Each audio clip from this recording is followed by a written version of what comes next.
আসসালামু আলাইকুম। আমি রাকিব হাসান, একজন 2D অ্যানিমেটর। আজকে আমি আমার জার্নিটা শেয়ার করতে চাই।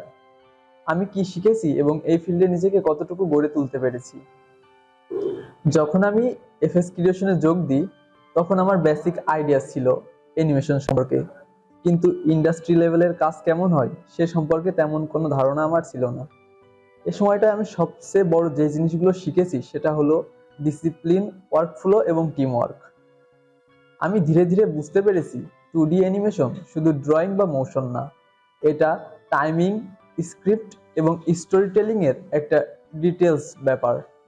এই একটা সুন্দর কম্বিনেশনেই একটা সুন্দর প্রজেক্টের মাধ্যমে একটা সুন্দর স্টোরি তৈরি হয়। এখন আমি বলতে পারি আমি আগের থেকে আরো অনেক বেশি কনফিডেন্ট। আমি ইন্ডিপেন্ডেন্ট, ছোট ছোট প্রজেক্ট হ্যান্ডেল করতে পারি, ক্লায়েন্ট রিকোয়ারমেন্ট বুঝতে পারি এবং ডেডলাইন মেনটেন করে কাজ ডেলিভারি করতে পারি।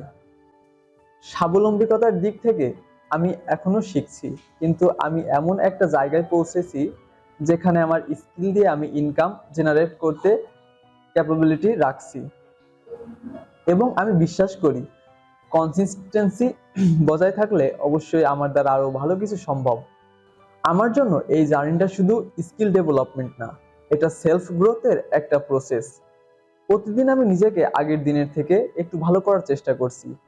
শেষে আমি একটা কথাই বলতে চাই, এই ফিল্ডে সফল হতে হলে ট্যালেন্ট বা প্যাশনেট হতে হবে এবং নিজের ডেডিকেশন এবং সব সময় চেষ্টা করতে থাকলে অবশ্যই সফলতা নিশ্চিত।